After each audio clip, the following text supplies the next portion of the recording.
원명에 의하면 을사년, 즉 525년에 갈문왕이 놀러왔다가 처음으로 골짜기를 보았는데 이름이 없는 곳이라 서석곡이라는 이름을 붙였다고 한다. 그런데 갈문왕이라는 사람은 혼자 온 것이 아니었다.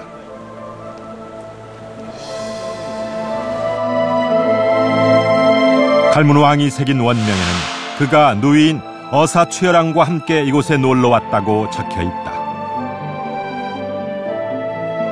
그런데 동행한 누이를 지칭하는 단어가 특이하다. 친구 우자에 누이 매자를 써서 우매라고 한 것이다.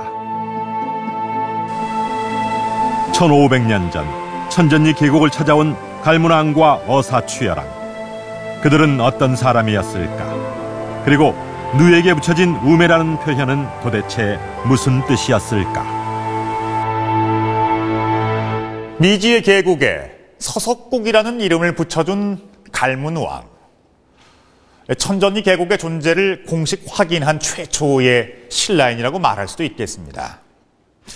당시 이 갈문왕은 어사추열왕이라는 누이와 동행을 했다고 하는데요. 이 누이를 가리키는 말이 좀 특이합니다. 친구 우에, 누이매. 그러니까 우매라는 말이죠. 한자 뜻대로 풀이하면 친구이자 누이라는 뜻이 됩니다. 명문에 의하면 두 사람이 천전리 계곡을 찾아온 것은 525년 6월 18일 새벽이었다고 합니다. 갈문왕이 초여름 새벽에 친구이자 누이인 여성과 함께 이곳을 찾아온 이유는 과연 무엇일까요? 525년 천전리 계곡을 찾아온 오누이. 각석의 명문에는 갈문왕이 누이와 함께 이곳에 놀러왔다고만 적혀있다. 갈문왕이란 신라시대 왕의 혈족에게 주어지던 칭호다. 갈문왕이라고 하는 것은 그 왕의 버금가는 지위를 갖고 있는 인물을 지칭하는 신라시대 용어입니다.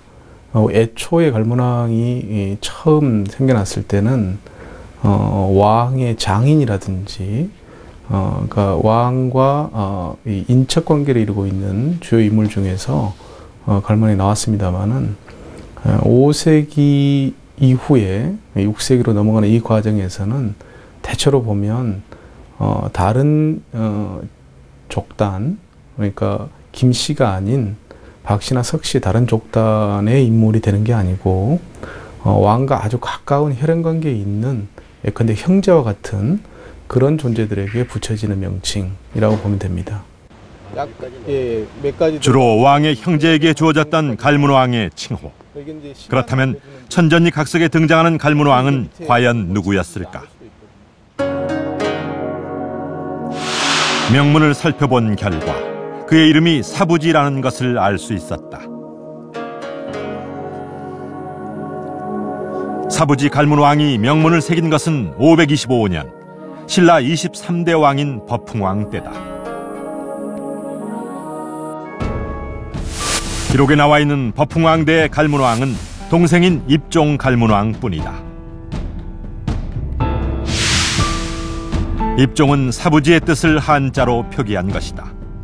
신라시대 말로 서다라는 뜻을 가진 사자는 한자의 설립자가 되고 남성 존칭인 부는 마루종자가 된다. 비슷한 예로는 거칠부 같은 경우가 있습니다. 거칠부는 거칠 황자를 써서 황이라고 하고 그 다음에 부자는 역시 종이라고 해서 거칠부로 황종이라고 표기한 사례가 있고요. 또 비슷한 예로 이사부의 경우도 이사부는 이사가 이제 이끼를 의미하는데 그래서 이사부를 태종, 이끼 태자를 써서 태종이라고 표기한 사례도 있습니다. 법흥왕 12년인 525년 천전리 계곡에 와서 명문을 새겼던 사부지 갈문왕. 그는 법흥왕의 동생이자 신라의 왕자인 입종 갈문왕이었다.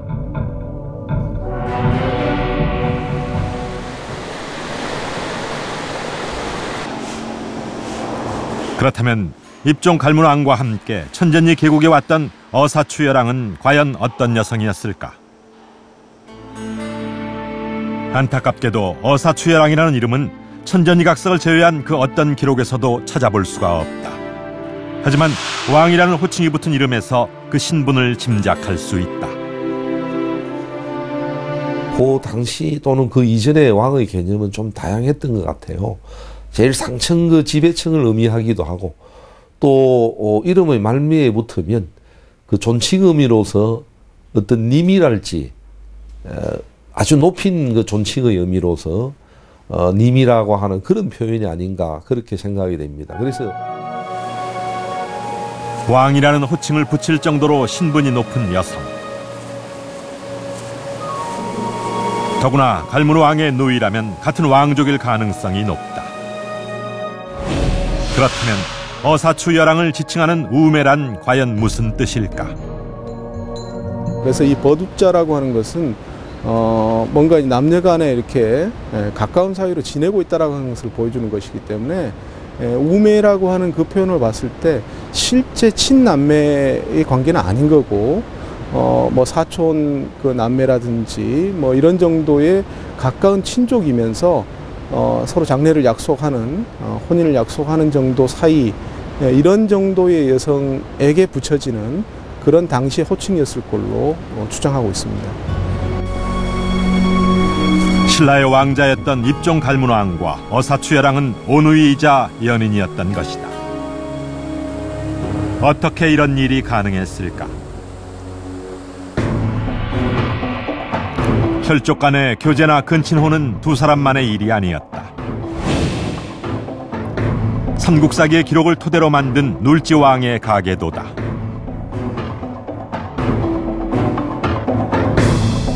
신라 20대 왕인 자비왕은 사촌과 결혼했고, 자비왕의 누이인 조생부인도 사촌과 결혼했다.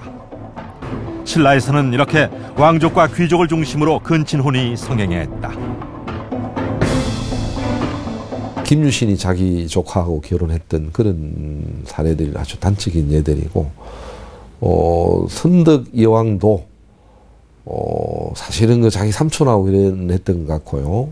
적어도 5세기부터는 확실하게 김씨족단 내에서는 종내혼의 범위에서 훨씬 더 또 가까운 근친혼이 행해지고 있었다, 이렇게 이야기할 수 있습니다.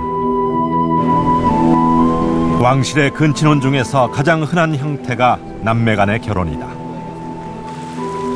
왕족이었던 입종 갈문왕과 그의 누이인 어사추여랑도 이러한 배경 속에서 연인이 됐을 것이다.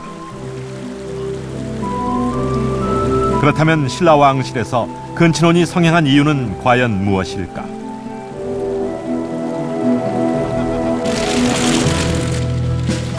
지난해 6월 일본 민주당의 간나오토 의원이 신임 일본 총리로 선출됐다.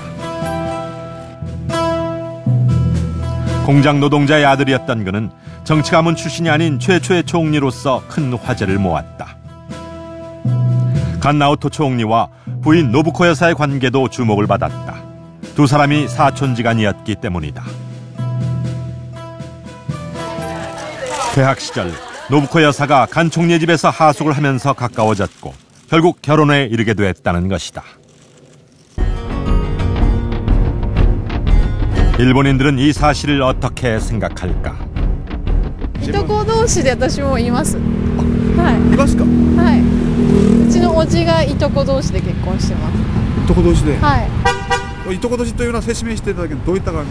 私の母方の弟、おじとその母とおじのいとこです。いや、本人たちが良ければ問題ないと思います。ね、法的に問題はないと私は。 일본의 현행법은 직계 혈족이나 삼촌 이내의 반계 혈족에 대해서만 결혼을 금지하고 있다. 따라서 사촌 이상의 결혼은 법적으로 아무 문제가 없다. 그렇다면 일본에서는 언제부터 그리고 어떤 이유에서 근친혼이 시작된 것일까? 일본 서기에는 왕을 비롯한 왕족들의 근친혼 기록이 수없이 등장한다.